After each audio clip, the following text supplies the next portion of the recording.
Od četvrtka do četvrtka sa Natašom Milosavljević. Poštovanje, pratite emisiju Od četvrtka do četvrtka. Vladimir Zelenski je prvo rekao da je spreman da razgovara s ruskim liderom o teritorijama, ali se posle direktnog poziva u Moskvu ućutao. Između dve runde mirovnih pregovora u Abu Dabiju i Sjedinjenih država stiže vest da su se dogovorili o opštem sporazumu o bezbednostnim garancijama za Ukrajinu, dok iz Kremlja poručuju da će se usredsrediti samo na stvarne sporazume, a ne na javne igre. Nakon gotovo 2 decenije pregovora, Indija i Kina zaključile su sveobuhvatni sporazum o slobodnoj trgovini i nazvale ga majkom svih dogovora. A u toku je i prva poseta britanskog premijera Kini posle gotovo 8 godina. Sve su ovo teme za našeg uvaženog gosta, diplomatu Živadina Jovanovića, koji je osnivač i Beogradskog foruma za svet ravnopravnih. Poštovanja i dobro nam došli. Dobar dan, bolje vas našao. Evo ovako da počnemo od onoga što su, kažemo, sve oči sveta su uprte u Abu Dhabi, ali se onda između 2 runde pregovora, između nedelje prošle i ove najavljene nedelje, 1. februara, kada bi trebalo nova runda da se održi, pojavila i mogućnost direktnog susreta Vladimira Putina i Vladimira Zelenskog. Da li vi vidite prostor uopšte za takav susret i da li bi on mogao da bude korak ka nekom, da kažemo, početku rešavanja ovog sukoba? Pa ja ne bih isključio u načelu takvu mogućnost, iako je teško oceniti da će Zelenski ići u Moskvu. Ali je ipak veoma značajno da Rusija, da predsjednik Putin ostaju otvoreni i za taj susret, ali u Moskvi.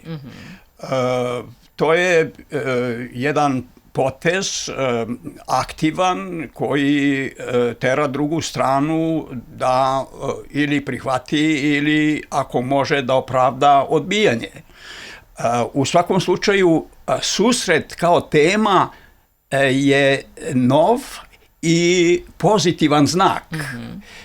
Sama činjenica da je predsjednik Putin spreman da se sretne sa predsjednikom koji i nema mandata, koji nije proverio svoj mandat na izborima, je jedna pozitivna evolucija. I to je također ilustracija poboljšanja okvira za pregovore. Ako je taj detalj na drugoj strani praćen opipljivim rezultatima pregovora na ekspertskom nivou koji se vode u Abu Dabiju, onda je to već jedna celina koja govori o izvesnom napretku u pregovorima, a napredak u pregovorima o takvom jednom konfliktu i o tako složenim pitanjima je napredak gotovo u globalnim odnosima. U svakom slučaju je doprinos globalnoj atmosferi u nekom pozitivnom pravcu. Mislim da i sam da uprostim, napreduju pregovori, ali napreduje i vojna, da kažem, ofanziva u Ukrajini.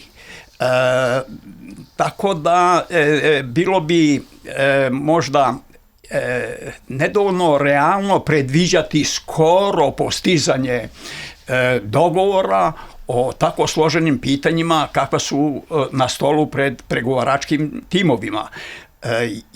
Dobro je što ima napretka, ali nema još dovoljno osnova, dovoljno razloga da optimizmom idemo tako daleko i predviđamo datumski kad će se završiti sukob u Ukrajini.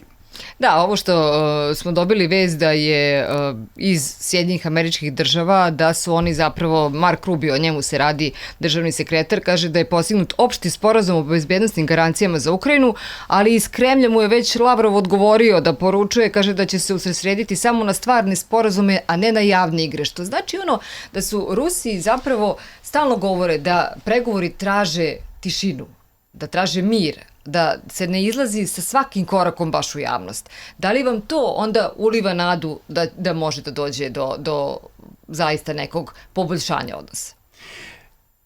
Pa mislim da je poboljšanje odnosa u toku. Pitanje je samo ocene koliko je taj proces održiv i koliko je stabilan taj proces.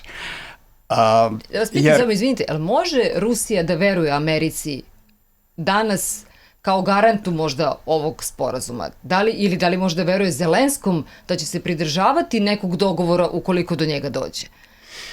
To je stvar konkretne procene ponašanja učesnika u procesu. Mislim da je nepoverenje koje je opterećivalo rusko-američke odnose za nama, da je sada reč o izgradnji, postepnoj izgradnji poverenja, ali da nikako ne treba žuriti sa preterivanjem u ocenama dometa, jer kao što smo svedoci od Ankoridža je bilo oscilacija u američkom držanju i nije bezrazložno što Kremlj često podsjeća, ostajemo privrženi dogovorima iz Ankoridža. To znači da je bilo odstupanja i da ima odstupanja. Ono što je interesantno da se primeti, to je stalno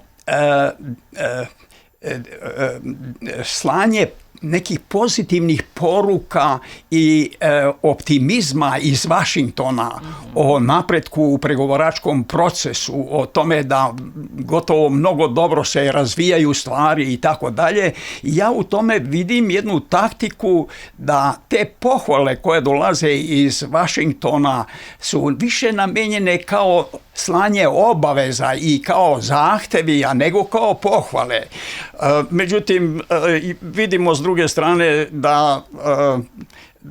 da je Kremlj vrlo ozbiljan sa obe noge na tlu i da se ne može povesti ni za komplimentima, niti se pokolebati za nekim neprijatnim vestima i tako dalje. Ta stabilnost u ocenjivanju i ta suzdržanost Moskve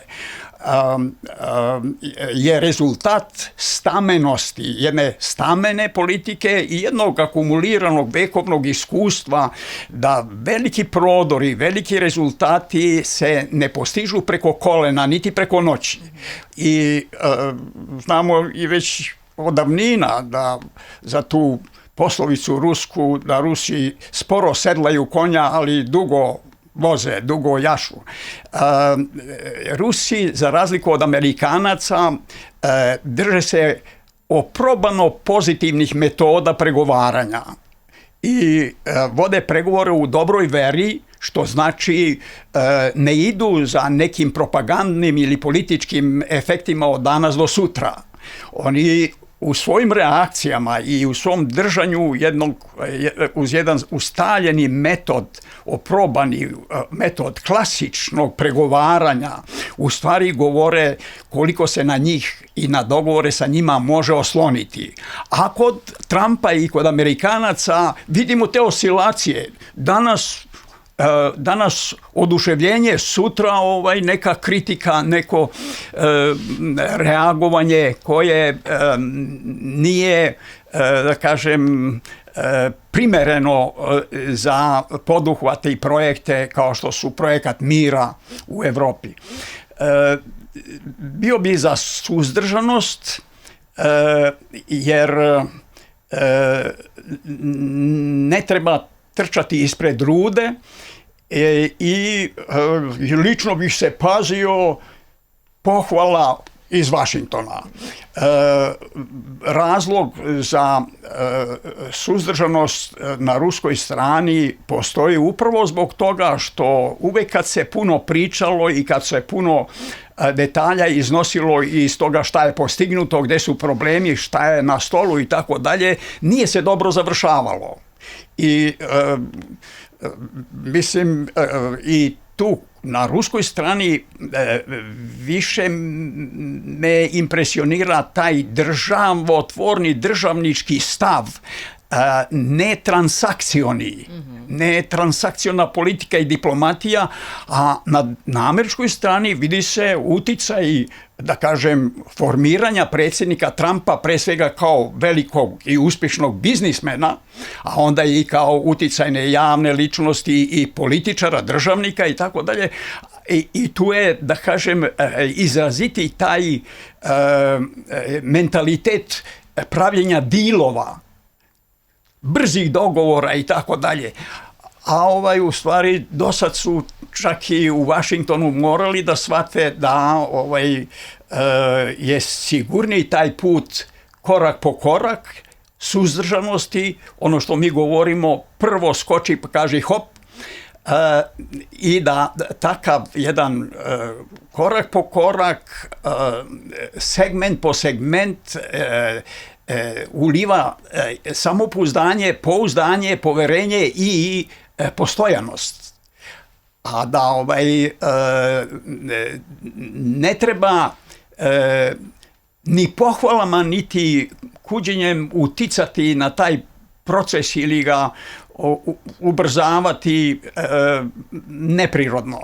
Razumijem ja sve to, ali ajde da se dotaknemo onda i ovih lidera u Evropskoj uniji, odnosno o Briselu. Kaja Kalas, šefica evropske diplomatije, je izjavila da bi Kijev mogao da napravi značajne teritorijalne ustupke u pregovorima sa Moskvom u zamenu za bezbednosne garancije. Da li se vama čini da posle ove Trumpove, da kažemo, retorike koja jeste, u pravu ste vi potpuno što kažete, on je rekao, kaže da je rešavanje sukoba u Ukrajini na pomolu, da je veoma dobar razvoj događaj koji se dešava na terenu, a i za pregovaračkim stolom, znači on je već otoplio, sada se menja narativ i evo, izjava šefice evropske diplomatije tome govori u prilog, da i ona pokušava nekako da umili, da kažemo, Vladimira Zelenskog da sedne za taj pregovarački sto i da pristane na ono što su mu oni do juče govorili da nikako ne treba da pristane. Da li su oni shvatili sa čime su se suočili, da li su se uplašili više za sebe ili zaista misle na tu Ukrajinu? Interesantno je ta držanje evropskih lidera, ne mogu da kažem Evrope, da kažem držanje Evropljana, evropskih naroda i tako dalje, ali držanje evropskih lidera je vrlo izazovno za analizu. Oni su prihvatali da im Amerika u svoje vreme proizvede strah od Rusije. I onda su jednu, da kažem, veštačku tu tvorevinu, bez osnova, prihvatili kao stvarnost. Tu percepciju koju su im Amerikanci nametnuli, oni su prihvatili kao datost, kao istinu i počeli su da se uključuju i više nego što gazda očekuje. I onda najednom je došao Trump u Washington koji se povlači sa tih Bajdenovih pozicija ili koji ne prihvata njegovu politiku i njegove metode, a Evropljani zakopani i dalje nastavljaju i da isporučuju opremu i oružje i novac i desetine milijardi i neke tenkove u početku, pa onda rakete, pa malog dometa, pa srednjeg, pa govore i o dugom dometu i tako dalje, da bi evo sada sa prilično zakašnjenja došli sebi i videli prvo, ja mislim, da sami ništa ne mogu bez Amerike. A pogotovo ne mogu oni biti al pari sa Rusijom bez Amerike i ne mogu nastaviti to što su započeli sa Bajdenom i sa Njulandovom. Drugo, oni su počeli da osjećaju strateški teške posljedice u ekonomiji i u drugim oblastima, u potencijalima za razvoj, od kako su također zbog straha od Rusije proizvedenog u Washingtonu prekinuli saradnju sa Rusijom i prekinuli kupovine gasa i tako dalje. Tada bili su slepi kad nisu razumeli da ne postoji na planeti niko drugi u blizini ili u daljini koji može njima zameniti Rusiju kao partnera u razvoju. Nema zamene za Rusiju. Ima, ali po skupljoj ceni. Pa ne, po višoj ceni. To je već razlika. Nema zamene. razumem. Nema zamene. Sve drugo nije skupo samo u milijardama dolara ili u hiljadama za toliko i toliko kubika gasa, nego je skupo strateški, skupo je razvojno, skupo je civilizacijski, jer oni su počeli da ratuju protiv prirodnih zakona. Prirodno je da susedi nalaze jezik.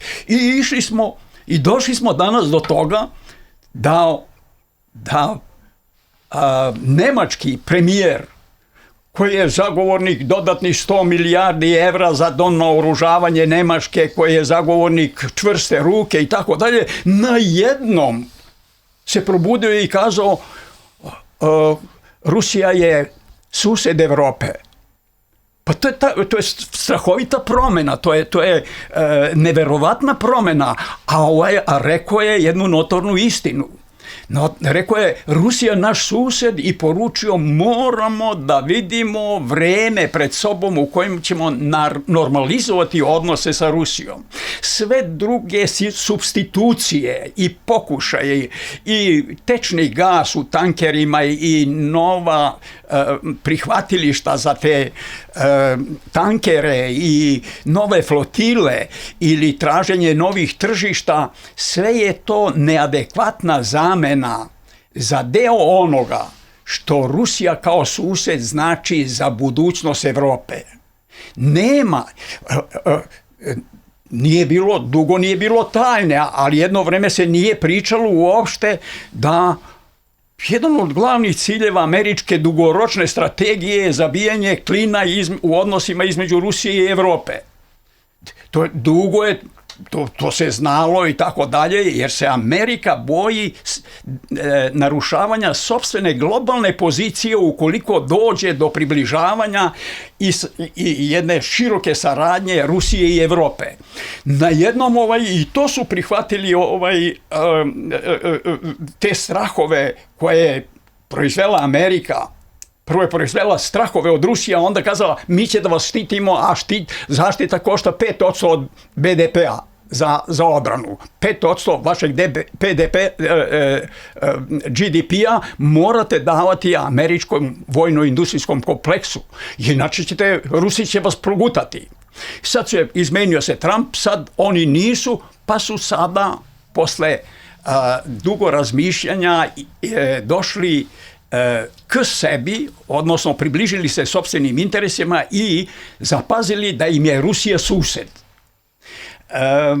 Mislim da je budućnost Evrope i Evroazije upravo na povezivanju Evrope sa ostatkom Evroazije, odnosno sa Rusijom i preko Rusije sa celom Azijom, i da moraju prihvatiti to o čemu Rusi dugo govore. Još Medvedev kad je bio predsjednik je govorio o tom konceptu evroazijske bezbednosti i o konceptu jednake bezbednosti za sve. Dakle, Evropa se okreće postepeno sebi nakon dugog perioda okretanja same oko sebe. A da li je dovoljna ona samoj sebi? Da li Evropska unija može da osigura sopstvenu bezbednost danas bez NATO-a i bez Amerike? Jer se pričaju o tome, o nekoj evropskoj vojsci, o tome da će oni sada da formiraju svoj odbrambeni štit ovde na tlu Evrope. Da li može Evropska unija da bude neka teritorija koja može da zavisi, da preživi nezavisno od Amerike i NATO-a? Ogromna greška. Takva procena je ogromna greška. Ne samo zato što Evropa nema globalnu vojnu industriju. Uništili su sve. Sve su uništili, ali nema ni globalnu brojčanu armiju. Niti se to može za par godina proizvesti. To zahteva decenije. Iluzorni su planovi do 30. 35. i tako dalje. Nema od toga ništa. Ali zašto kažem da je katastrofalna greška? to što vi pitate govori da je Evropa na pogrešnom putu. Ona govori o vojnom obračunu i o vojnom faktoru svog razvoja i svoje budućnosti. Pa nije valjda perspektiva da gradimo sukobe i da predviđamo sukobe bilo između blokova, bilo između nacija, bilo u okviru blokova, jednog bloka. Nije to perspektiva. Perspektiva je da je Evropa, gde je mnogo bolja i gde ima mogućnosti, ako zaista želi da dođe sebi, da razgovaramo o novoj bezbednosnoj arhitekturi i saradnje za celu Evroaziju. Znači, od Rekjavika pa do Vladivostoka. Da li će Amerika to dozvoliti? Čekajte, ja uvažavam da ništa ne treba izolovano posmatrati, treba meriti, treba sve to vidjeti, ali ja ne vidim zašto i Amerika u tom evroazijskom globalnom sistemu bezbednosti ne bi mogla da ima ulogu, ostalom do sad je uvek imala. Ona je da kažem članica NATO, NATO je u suštini po brojnosti članica evropska organizacija, ali je mnogo važnije da se i Amerika uključi u taj koncept razmišljanja, u taj model razmišljanja o sistemu globalne bezbednosti i globalne saradnje. Umjesto što izmišljamo neke odbore za mir ili ne znam šta i tako dalje, pa to ipak nije model za globalne odnose i za globalne probleme. To možda bude model u biznisu, možda bude model za privatne neke projekte i tako dalje, ali za Bliski istok da jedan lider, pa bio i lider najmoćnije sile na svetu, daje koncept i da traži da se drugi priključe, pa neće niko samo da diže ruku. Kina i Rusija nisu redukovale svoju ulogu u globalnim odnosima da dižu ili spuštaju ruku povodom američkih predloga ili predloga drugih. To su faktori koji hoće da učestvuju u izgradnji predloga, u izgradnji koncepta, a ne da budu posmatrači dok se neki predlog ne konstituiše i onda samo da je neko pita jel hoćete vi iz Pekinga ili vi iz Moskve, hoćete li da se priključite? Pa ne mislim... I još da platite. Još da platite. Ako, na primjer, Rusija, budući zauzeta sa ovim velikim problemom u Ukrajini, iz taktičkih razloga ima ovako blag, pozitivan prilaz globalno inicijativama Amerike dok su usmerene ka miru, dok imaju pečat mira ili naziv mira, ne znači to po mom dubokom uverenju da je Rusima svejedno da se izjašnjavaju samo o američkim inicijativama. Rusija je globalna sila, Kina takođe, Indija takođe. Ne mogu se one redukovati na one koji dižu ili spuštaju ruku povodom američkih ili bilo čijih predloga. Kako je bilo da recimo krene predsjednik Putin ili predsjednik Xi sa nekim globalnim inicijativama i da kaže hoćete da se uključite. Zašto se recimo Trump ne uključuje u globalnu inicijativu pojasa i puta? On ima otvoreni poziv. Zato što ocenjuje da nije to prihvatljivo za jednu super silu da se priključuje tuđoj inicijativi. Ali zato vas i pitam, zato to jeste problem sa ovim što vi govorite. Vi imate neki pogled da bi ta Amerika mogla, znači, da dozvoli Evropi da bira svoju stranu. A ja mislim da je možda, nije moje da mislim, ali evo pričam sa vama u ovom razgovoru, kažem da neće dozvoliti Evropi da se istrgne iz njenog zagrljaja, da bi se priključila nekoj inicijativi evroazijskoj, zato što su im potrebni. Taj američki industrijski kompleks mora da živi. Da li će on dozvoliti Trumpu da uopšte uđe u bilo kakvu inicijativu tog tipa? Ja mislim da Evropa treba da krene vođena svojim interesima, odnosno prvo da se vrati svojim interesima, svojoj autonomiji i svom identitetu. Što je jako teško. Jer je učinjena je ogromna šteta ovakvim liderima kakvi se danas u Evropi, evropskoj civilizaciji. To je šteta koja pitanje kad će i kako da se popravi. Ne radi se o zastoju u tehnologiji, u zastoju u industrializaciji, ne radi se o čisto tim brojčanim parametrima. Ovdje je kvalitet suštinski. Evropska civilizacija koja je osnov svemu drugome je na nizbrdici i to treba da se zaustavi. Mislim da ako se nastavi sa tim razmišljanjem i sa tom svešću ko je na istoku, ko je na zapadu Evrope i da ko su susedi, kao što su Nemci konačno videli da im je Rusija sused i da je to ogromni potencijal, ako krenu tim putem, onda su na pravom putu. Onda idu ka svojoj autonomiji i ka nezavisnosti. Oni ne mogu, pa jedna mala Srbija neće za svaku sitnicu da pita šta misli recimo Nemačka, šta misli Velika Britanija. A to očekuju od nas. A očekuju i ne govori i treba još manje da ih slušaš. Naša Srbija još manje treba da sluša te savjetnike i te faktore koji Srbiju stalno na nešto ohrabruju. Dosta je ohrabrivanja. Pokažite u praksi da nas uvažavate kao staru evropsku zemlju i civilizaciju, kao zemlju koja je krvarila u 2 svetska rata i dala veći doprinos nego neke najrazvijenije i najuglednije članice Evropske unije. Pa zato i jesu razvijeni, zato što nisu krvarili. A Evropa, da vam kažem, što se Evrope tiče, znači Evropa je krenula, istina, malim koracima. Ne verujem da se nekome sviđa što je vodstvo Evropske unije bilo u Delhiju ovih dana i što su otuda objavili mi i Delhi 2 milijarde. 2 milijarde konzumenata, 2 milijarde tržišta. Mislite da to Amerikanci vole? Ne vole, ali se desilo. I sada ako bi išli samo logikom šta će Amerikanci da reaguju i šta će da prihvate, a zašto će da se osvete i zašto će da kazne, onda to ne valja za ceo svet. Ne za Evropu da nije dobro. Ali se to dešava i zato on pravi svoj savjet za mir, zato on ignoriše Ujedinjene nacije. Mislim, potpuno pokušava da namete neki drugi svetski poredak.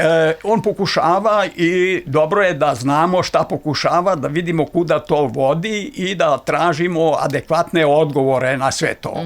Ali ne treba a priori odustajati od legitimnih interesa, legitimnih ciljeva, zbog legitimnih aktivnosti, zbog toga što će eventualno Washington da se naljuti ili tako.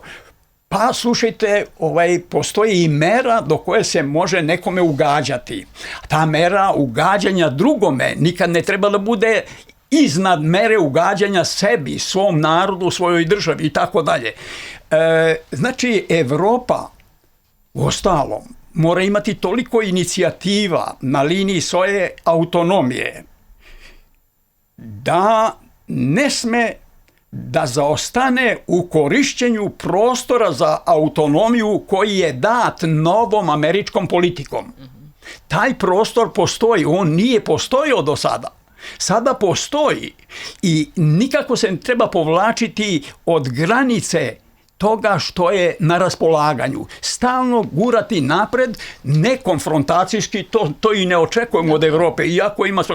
Pa slušajte, kako, gledajte, jer nije J.D. Vance pre godinu dana na Minhenskoj konferenciji kazao, vi ovde, vi ste se sakupili i govorite protiv Rusije, da vam je Rusija najveći neprijatelj, da vam je ovo, vi ste, gospodo lideri Evrope, najveći neprijatelj sami sebi. Pa to nije rečeno bez razloga. Pa je rečeno kakve ste vi demokratije kad ovde ste birali ko može da uđe, a ko ne može da uđe na ovu konferenciju. Oni su, razume se, hteli da uđu na konferenciju i AFD i ne znam ko, ali svejedno oni postoje, ne valja zatvarati oči pred onim što postoji i što ima realnu težinu. Dakle, ja sam uveren da se približavamo periodu generacijske smene evropskih lidera. Ona će biti generacijska i u onom najbukvalnijem smislu, ali će biti još više smena u kvalitetu. I vrednosnom. U vrednosnom smislu, šta će novi lideri kao vrednost novo doneti toj Evropi. I dok svet hita, dok se globalni događaji i dešavanja umnožavaju i intenziviraju, dotle ipak moramo čuvati tu vremensku dimenziju i biti svesni da preokriti se dešavaju, ali ne baš u svemu kako to izgleda na prvi pogled. Mi smo recimo skloni da kažemo da je Trumpova politika potpuno nova u odnosu na Bidenovu. Ma nemojte, molim vas. Pa težnja Amerike da bude hegemon nije otpisana. Pa i nova dokumenta koja su usvojena nedavno za mjesec dana, dve strategije, govore o tome. Samo je način izražavanja težnje za hegemonizmom drugačije saopšten i drugačije su, da kažem, sistematizovani faktori ostvarivanja te hegemonije. Ali da ona se nastavlja i tako dalje. Pa ispada kao da se Evropa zavadila sa Amerikom zbog Trumpa. Pa nije Trump mnogo to pomenuo u suštini, nije Amerika mnogo cenila Evropu ni ranije, pogotovo nije njene lidere. Pa šta je Njulandova rekla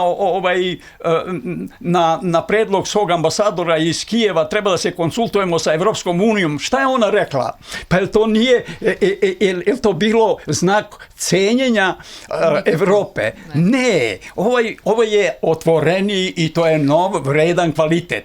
Trumpov. On je otvoren, on je direktan, on je nekad oduševi, nekad je strašno neprijatan, ali on ima taj kvalitet da je stilom svojim saopštio američke interese i na način koji je potresao globus.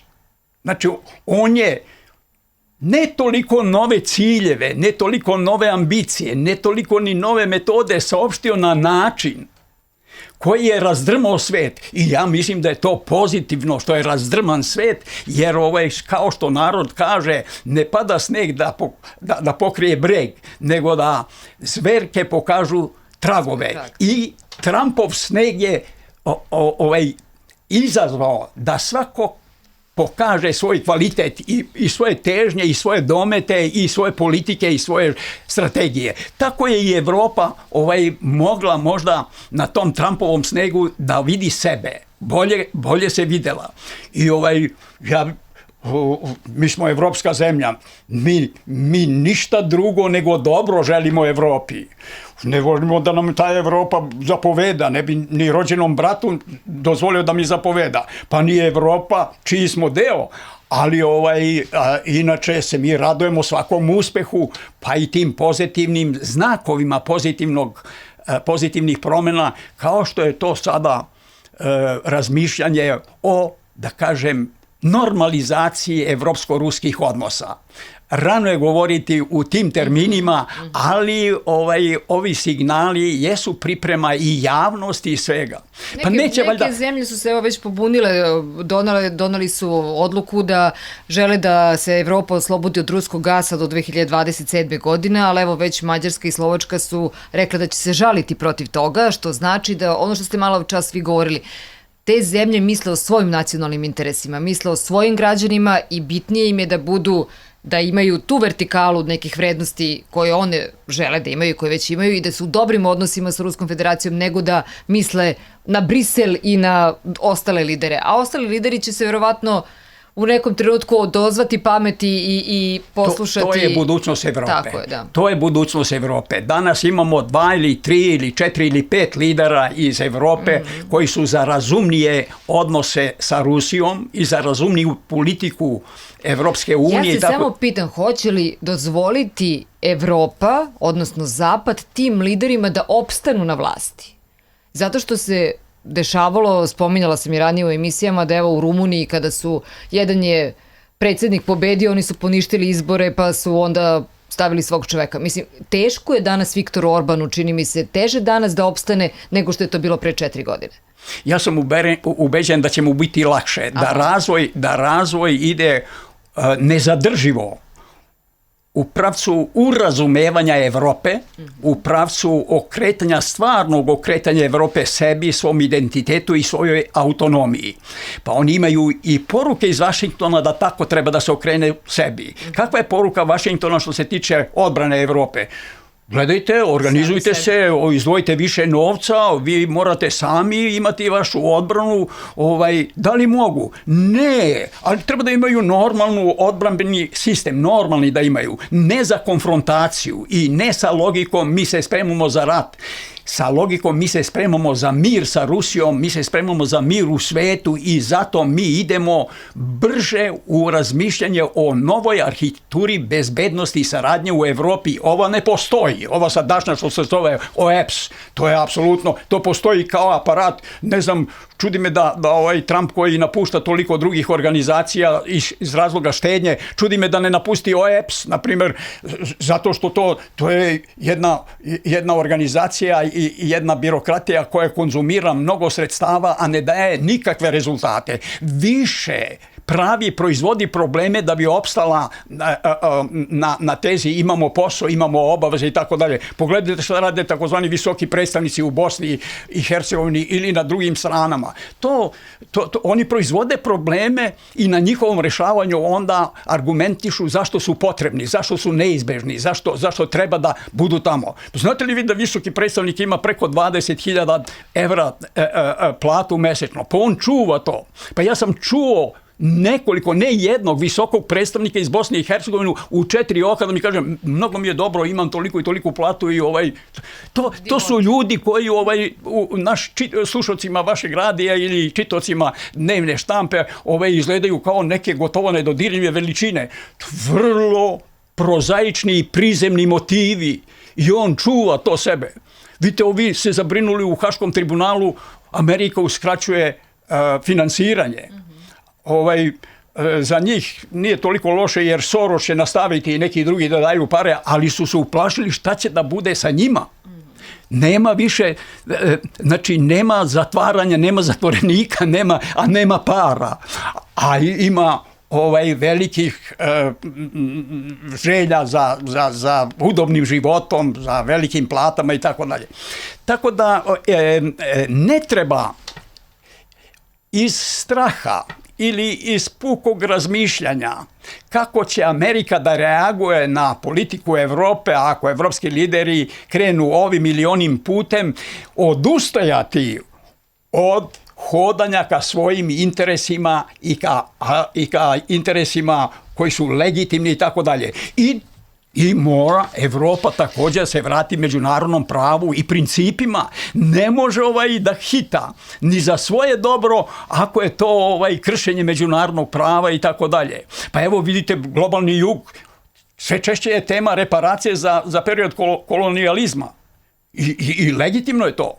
Pa Nemačka je dala, ja ne znam koliko, $100 miliona Namibiji u novije vreme za zločine koje je počinila kao okupaciona sila u svoje vreme u toj zemlji.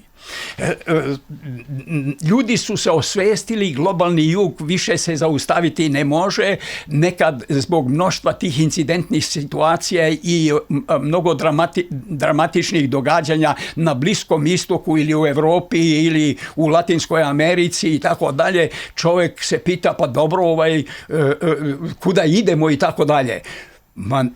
Moramo put krčiti sa više priča o miru, sa više priča o novom sistemu. Gospodin Jovanović, ali kako da pričamo o miru kada evo Trump šalje flotu jednu celu da bude blizu Irana, kada želi da okupira Grenland, mislim, tu su prosto neke stvari koje, u čije misli smo rekli, svašta se dešava u svetu i mnogo je zanimljivo, ali nekako mir nam je najdalje da možemo da mislimo o njemu. Ja se uzdam i uveren sam da Trump ima vrlo pametne saradnike. Moram da kažem da je mene J.D. Vance oduševio govorom u Minhenu. I ako ima više tako visprenih i dalekovidih i hrabrih političara oko sebe, on neće, iako je supersila, još uvek jedina supersila na svetu, dozvoliti da razredi svoju moć na mnogo tako sitnih tih intervencija, napada, ako hoćete agresija. Ne, jer to u globalnom smislu neće značiti mnogo. On mora mnoge stvari da preduzima zbog izuzetno snažnog izraelskog lobija i recimo u tom zaoštravanju sa Iranom ja vidim ogroman uticaj tog lobija.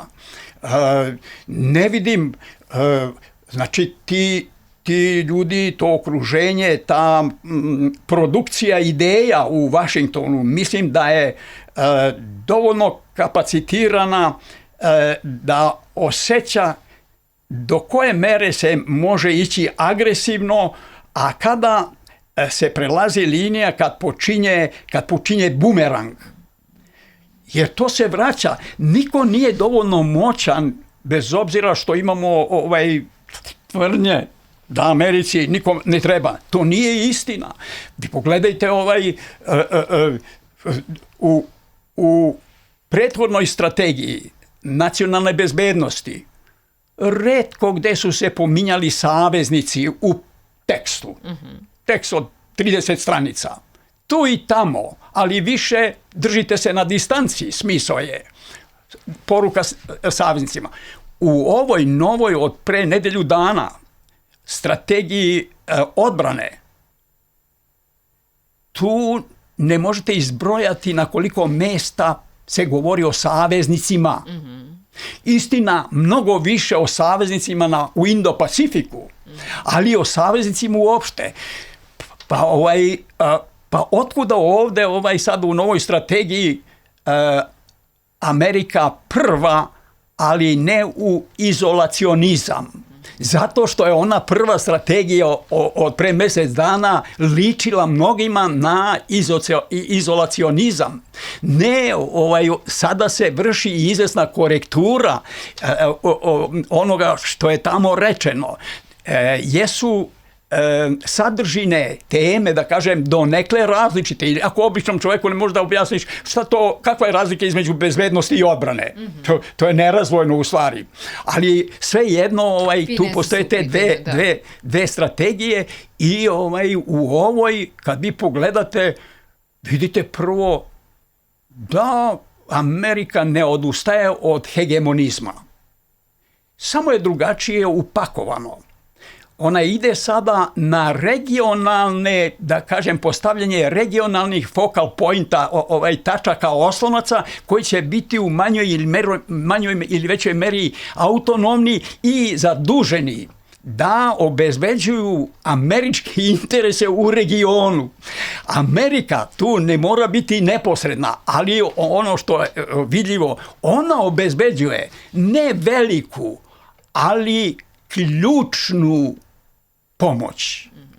Ona kaže se tamo da će to biti skromnije u nekom smislu izraženo u dolarima i tako dalje, u količinama materijala i tako, ali će imati ključni značaj za uspeh strategije. Isto to poručuje i Evropi i evropskim saveznicima. Ne možete računati na toliku izdašnu pomoć Amerike kao do sad, ali Amerika ostaje da vam da ključnu pomoć u kritičnoj situaciji.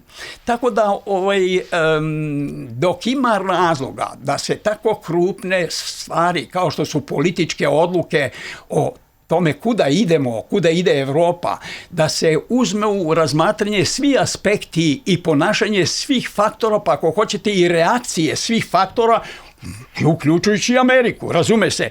Dotle nema razloga da se neki tako zamišljeni strah od Amerike koristi kao opravdanje za neka ostane kako je, samo da se ne zameramo. Jer danas niko ne miruje. Niko ne miruje. I na politiku u ovom času na čitavom globusu, uključujući i u regionima koji su manje u fokusu, kao što je Afrika, na primjer, pitanja bezbednosti izbijaju u prvi plan. Pitanja bezbednosti izbijaju u prvi plan. I ne na jednom mestu prave se prestrojavanja, preispitivanja, reorganizacije, kadrovanje na drugi način i tako dalje, jer niko ne želi, svi veruju i rade za mir, ali niko ne želi da bude iznenađen i da bude ugrožen ako bi bilo suprotno. A možda i ta priprema je priprema za odvraćanje sukoba, a za ohrabrivanje mira. Kada kažete da svi žele da rade na jednom te istom cilju, jeste, ima sigurno istine i u tome. Mene je začudila zaista poseta britanskog premijera. Evo, to je druga zemlja NATO-a, prvo je otišao kanadski premijer u Kinu i sada posle njega evo i britanski. 8 godina nije niko bio od Engleza u Kini. Kažu, zateko je potpuno drugu zemlju, jer se za 8 godina Kina neverovatno razvila i promenila. A s druge strane, onda su govorili kako, evo, Kina i Velika Britanija treba da zajednički da se zalažu i da praktikuju istinski multilateralizam kako bi promovisale pravedniji i ravnopravniji sistem globalnog upravljanja i postigle pravedan i uređenu inkluzivnu globalizaciju. Dodali su da je međunarodno pravo zaista efikasno samo kada ga se sve zemlje pridržavaju, pri čemu velike države igraju u tome vodeću ulogu. Malo mi je čudno da je otišao premijer Velike Britanije kada znamo kako se proveo kanadski premijer, a to je da je Trump zapretio ukoliko se bilo šta postignu, bilo kakvi dogovori sa Kinom, da će Kanadi uvesti carine od 100%. Pa ja mislim da je razmena ovih poseta također znak razuma i realizma. Ne može Evropa težiti autonomiji i okretati se sebe, a ostati zarobljena u onome što dobija kao ohrabrenje ili kao savjet iz Vašingtona. Vi znate, Evropa je bila slepi izvršilac naloga iz Amerike i sada se vidi koliko je Amerika uopšte cenila Evropu i koliko je ceni danas. A izvršilac je bila i kad je učestvovala u agresiji protiv naše zemlje 1999. godine. To je jedinstven slučaj da Evropa učestvuje u agresiji protiv sebe same. I evo, ko brine sada o Balkanu, ko će da brine o razvoju Balkana, ko će da brine o izbeglicama, o raseljenim licima i tako dalje, o Balkanu kao tranzitnoj ruti za emigraciju i tako dalje. Ko će da brine?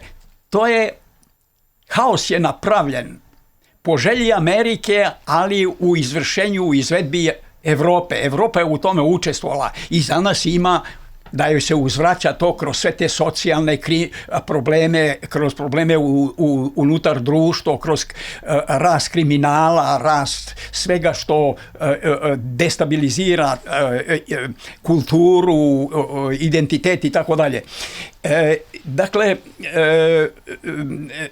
Evropa ne može slušati ohrabrenja iz Vašingtona da diverzifikuje svoju energetiku i energetsku bezbednost tako što će prihvatiti samo ono što je iz Amerike. Samo što je Amerika isporučuje. Jer diverzifikacija koju Amerika forsira, to je drugi izraz za počinjavanje. Ostavite sve druge, samo slušajte mene i samo kupujte moje. Pogledajte šta je Evropa uradila pre 10 godina ili malo više. Donela je uredbu sa listom od 100, ako ne 1000 kompanija privatnog karaktera koje ne mogu biti na tržištu za prodaju i promjenu vlasništva iz bezbednosnih razloga. Amerika ih uplašila kineske kupovine tih kompanija i oni su doneli uredbu, poređali 1000 kompanija privatnih, da neko privatni kapital ne može raspolagati s njim zato što je Evropska unija proglasila tu fabriku ili te fabrike, te 1000 fabrika kao fabrike od značaja za bezbednost Evrope. To je američka bila zahtev. Ili uzmite drugi zahtev. zahtjev je bio, ne možete se vi snabdevati modernom tehnologijom 5G, u ono vreme je bila 5G, sad je 6G, od nepouzdanih dobavljača. A to je Kina. Ne možete se snabdevati. I oni nisu se snabdevali, ali to je bilo i naređenje nama, to je zapisano u onom Vašingtonskom sporazumu. I da ćemo diversifikovati snabdevanje energentima i da nećemo kupovati 5G tehnologiju od nepouzdanih dobavljača. Ali možemo sa zapada, onda je sve u redu. Ne, sve je u redu. Niko nas nije pripretio da diverzifikujemo privatizaciju banaka i finansijskog tržišta. To je moglo sve da ide na zapad. To nije bilo zahteva diversifikujete. I mi smo velikodušno naš privredni krvotok dali stranim faktorima da regulišu naš privredni krvotok. Mi kao odgovaramo za razvoj, mi odgovaramo za investicije i tako dalje, ali slavine na našom krvotoku, na finansijskim tokovima su u stranim rukama. Srećom, nadam se, u prijateljskim, ali ne mora, jer mi znamo da prijateljstvo traje, a interesi su najtrajniji. Prema tome, Evropa je videla da je to postalo, međutim, to je postalo kontraproduktivno. I onda se ona pokušava da se vuče iz toga i u tom smislu su i ove posete i Starmera i Kanađanina Pekingu i ja vas uveravam, ići će u Peking. A i posle kažu 20 godina je sporazum u Indiji zaključen između Evropske unije i Jeste. To je neverovatno da baš danas, eto, posle 20 godina da se to baš danas desilo. Pa evo, učinili su danas zato što su se ranije uljuljkivali u obraženoj predstavi o najudobnijem društvu, uobrazili su da su u svemu. Nisu se previše trudili, umjesto da imaju vizionare, dobili su činovnike, kao iz inkubatora da su izašli. Svi ko jedan. I ovi u Evropskoj uniji, odnosno u Evropskoj komisiji, i ovi po nacionalnim državama. Oni, razume se, u detaljima se razlikuju, ali u onom ključnom u vrednosnom sistemu tom, oni su zaista, žao mi je što to moram da kažem, ali star sam pa može da mi se oprosti, kao jajetu su slični. Sada i u tom što je nasleđe ranijeg perioda počela je diferencijacija, pojavili se Fico, pojavio se Orban, pojavio se još poneko. Nisam ja siguran da i Poljska kao moćna članica Evropske unije i kao potencijalni zamjenik Velike Britanije u Evropskoj uniji da se slaže baš sa svim što Evropska komisija i van der Leyenova govori. Uostalom, vidite, ne cvetaju ruže ni između dve od 3 najmoćnije ili od 4 najmoćnije članice Evropske unije. Nemačke, Francuske i Velike Britanije. Nemačke i Francuske i Nemačke i Poljske. A i Poljske. Pa Poljska je obnovila zahtev za ratne reparacije, za genocid u Drugom svjetskom ratu. I ne smetaju i to. Vidite kako mi treba da učimo i bolje da učimo na primjerima drugih nego da ponavljamo njihove greške i tako dalje. Mi nikada, recimo, da proglasimo Jasenovac za genocid. Nešto stalno nam nešto smeta, nešto ovo. Ja mislim da je to o čemu vi govorite. Kako će da reaguje, kako će i šta će da bude, pa će da nam smeta da uđemo u Evropsku uniju i tako dalje. Ja vas uveravam. Takve stvari su dužnost države. Mora da se izvrše. A one su usto pozitivne. Svi drugi će poštovati to jer znaju da radimo ispravnu stvar i da se ne može šaliti sa Srbijom. Da Srbija je ozbiljna ne na rečima, nego u potezima. Potpuno se slažem s vama, nego oni imaju nekako drugačije, oni imaju tu ulogu. Poljska je prvo štićenica Amerike na tlu Evrope, drugo članica je već i NATO i Evropske unije i onda ona ima tu snagu i tu moć da uradi ovo da povuče takav potez. A nas i dalje drže u zapećku i dalje nismo članice Evropske unije i dalje nam svaki put uspostavljaju i nameću neke nove uslove i mi prosto čini nam se kao da smo na nekoj vatrometini, da ne možemo ništa tražimo Da vam što se kažem, nas tiče. legitimno je to što težimo Evropskoj uniji. Pa sad, Apsolutno, mislim, legitimno je. voljela bih da to da neko proveri ali- na referendumu, ne bi ali bilo gledajte, loše. ali ništa ne bi smetalo da prestanemo da pričamo koliko nam je važna Evropska unija, jer ona je na silaznoj putanji i ona ne može ni Srbiji toliko da znači u budućnosti. Umjesto što mi stalno ponavljamo strategija, kad bi malo ređe to pričali, uozbiljili bi se u Brislu pa bi rekli Šta gde je smo sa to ovima? pogrešili, šta Aha. se dešava tamo, nešto se dešava. A usto, ja vas molim, mislim da sam čuo i da treba takva orijentacija da bude. Mi moramo mnogo više raditi na diversifikaciji naše ekonomske saradnje i odnosa sa inostranstvom. Mi ne smemo da dozvolimo, a pogotovo ne valja da se hvalimo, da imamo 60 ili 70% naše trgovine otpada na Evropsku uniju. Pa to jeste veliko, impresivno, ali nije baš najbolje. Da se trudimo da diversifikujemo. Nećemo ni mi ratovati sa prirodnim okruženjem i ignorisati prednosti, bliskost tržišta i tako dalje, tradiciju i tako. Sve će da poštujemo. Ali uz poštovanje svega ne bi smetalo da za 10% smanjimo učešće i Evropske unije i Evrope u ukupnim ekonomskim odnosima Srbije sa svetom. Da mi malo diversifikujemo. Imamo li prostora za to? Pa evo vidite šta su nam uradili Pogledajte sada. A sad šta vam su nam sad nisu uradili? Da vam Pa kažem kako? ovako, pogledajte. Ajde. Čuli ste koliko nam je snažna vojna industrija. Dobro. Čuli ste da imamo moćne kapacitete, da imamo inovatore, da imamo priznate tehnologije, A opet nije to- atraktivne a i to tako nije dalje. sve I jače samo od da vam NATO. kažem, samo da vam kažem. I čuli smo da su magacini puni i da su neke fabrike u problemima. Ja, recimo, ja sam opterećen mojom profesijom. Ja sam u diplomatiji stasao i u diplomatiji se penzionisao.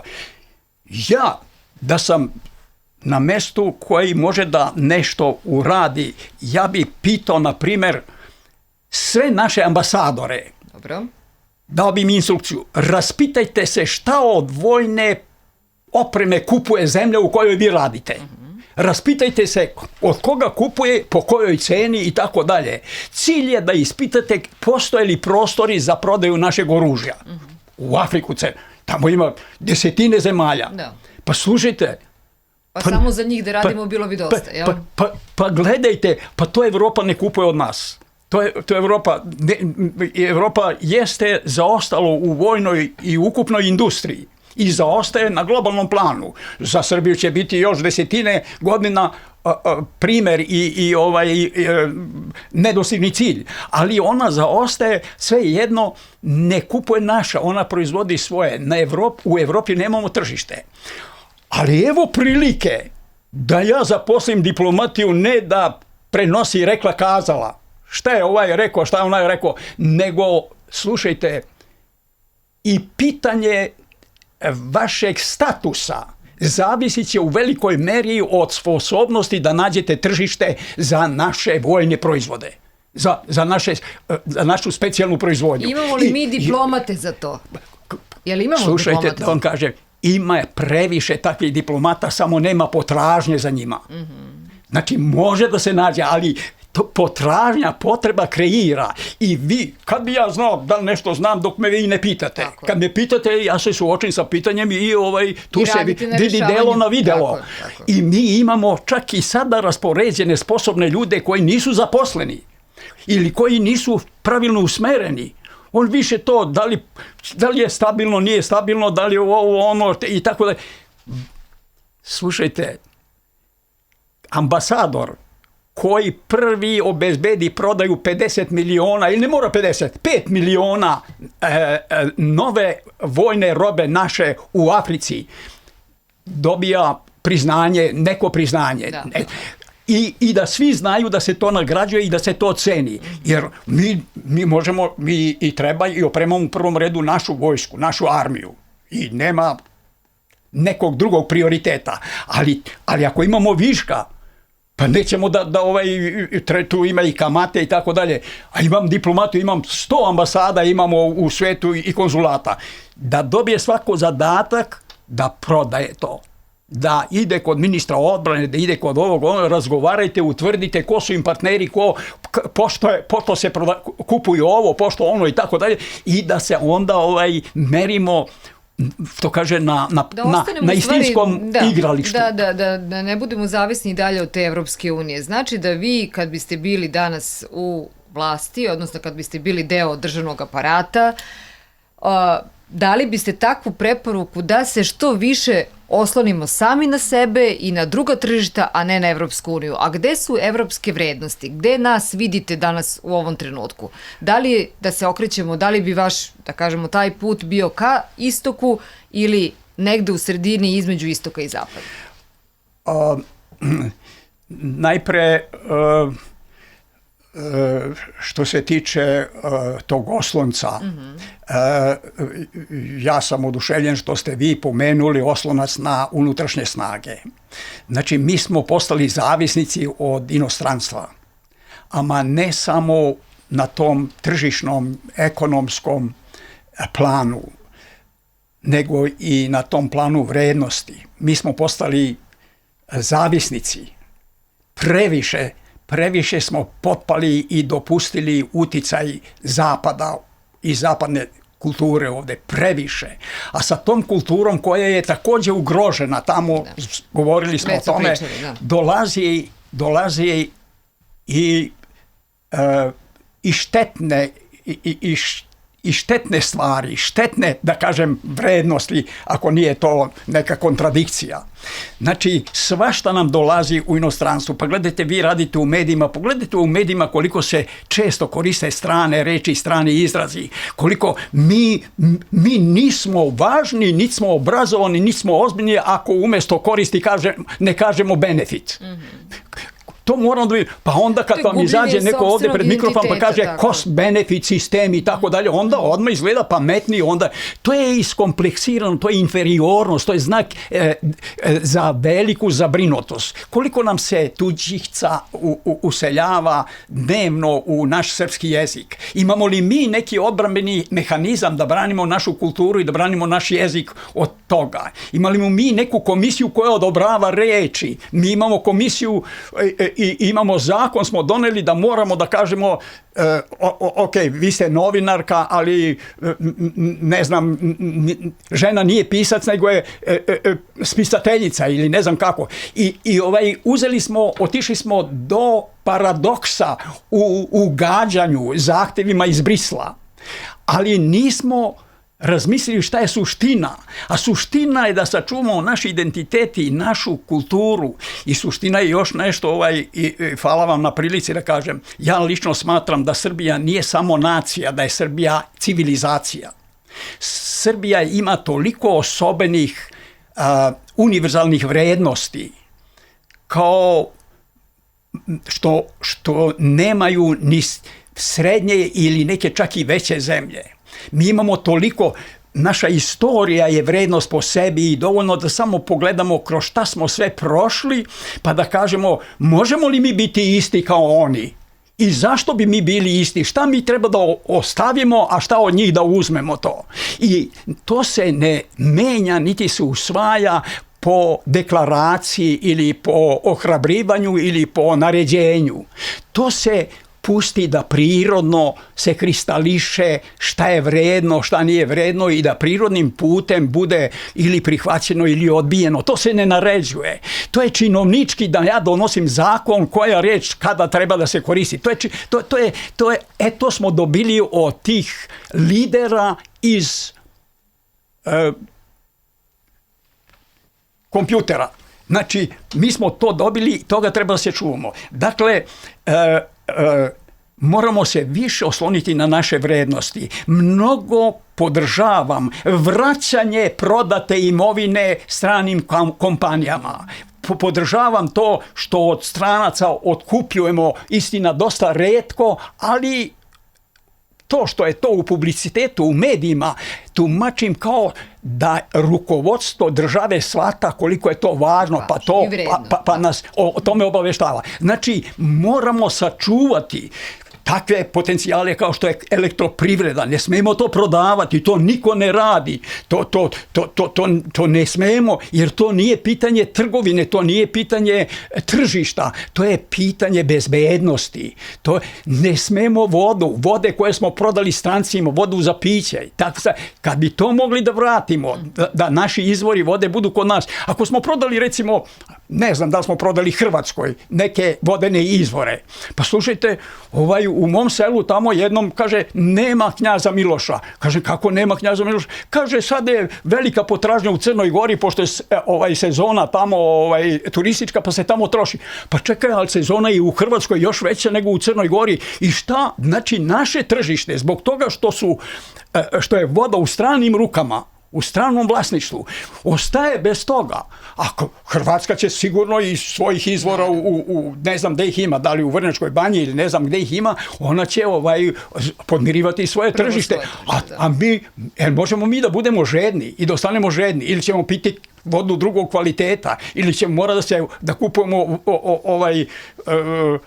avijan vodu iz Francuske i tako dalje. Znači, podržavam otkup naših važnih, strateški važnih privrednih i prirodnih kapaciteta od stranog vlasništva. Podržavam da se zaustavi rasprodaja bilo čega. Ne možemo na jednoj strani da bacamo drvlje i kamenje na prethodne vlasti što su rasprodale zašto i što smo to pojeli kroz budžet. Ništa od toga nismo uradili, to je istina. Ali da u senci iza te zvučne zavese mi radimo i mi prodajemo tako. To nije lepo. Mislim da moramo, to bi po meni bio također znak da mi shvatamo šta se dešava u svetu i da mi brinemo. Nije dovoljno samo oružje. Da mi proizvedemo i da modernizujemo odbranu. Odbrana je i da imaš svoju vodu, i da imaš svoje agregatore i svoje struju, i da imaš svoju proizvodnju pšenice i kukuruza. Neka se gomilaju ti viškovi, neka ih prodajemo jeftinije, ali neka rastu zalihe, jer zalihe čuvaju mir. Zalihe svega čuvaju mir. Kad neko zna šta mi imamo, mi možemo i da krijemo, ali nema potrebe da pričamo šta sve imamo. Možemo da krijemo, ali ono koga interesuje sve zna, to ne treba da imamo iluzije. Ili kad nešto hoćemo da čuvamo, pitanje da smo ga sačuvali, to se zna. Znači, čuvati ono što je u našem posjedu danas, u svojim rukama. Ne dozvoljavati da nesposobni ljudi lošim rukovođenjem prave štetu tamo gdje može se pravi korist, pa da nam to bude razlog, ne možemo to da popravimo, pa ćemo druge prodaćemo strancima, pa će oni biti nemilosrdni i tako dalje. Oni sigurno neće biti bolje gazde nego mi. Mi i kao država bi bili snažniji, samouvereniji i dostojanstveniji ako bi uspeli da javna preduzeća budu najprofitabilnija, a ne da pričamo dok su javna, ona su neprofitabilna, pa moramo da ih prodajemo i tako dalje. To znači nema smisla. Neka ove vaše reči neka ostanu urezane u sećanju onima koji treba da čuju, neka budu kao neki amanet vaše zaostavštine, da mi shvatimo koliko je sve to jako bitno što vi pričate, a naš DNK već nosi neke vaše sigurno vrednosti i nadamo se da neće zamreti i za nama. Puno hvala što ste bili naš gost. Vama hvala, govorim samo što osjećam, bez ikakvih ambicija, čak ni da utičem na bilo koga. Znam, ali uticat ćete sigurno. Hvala vam još jednom. Hvala vam. Za tonsku i video realizaciju bili su zaduženi Zoran Ergić i Dejan Simić. Mi se vidimo narednog četvrtka. Prijetno.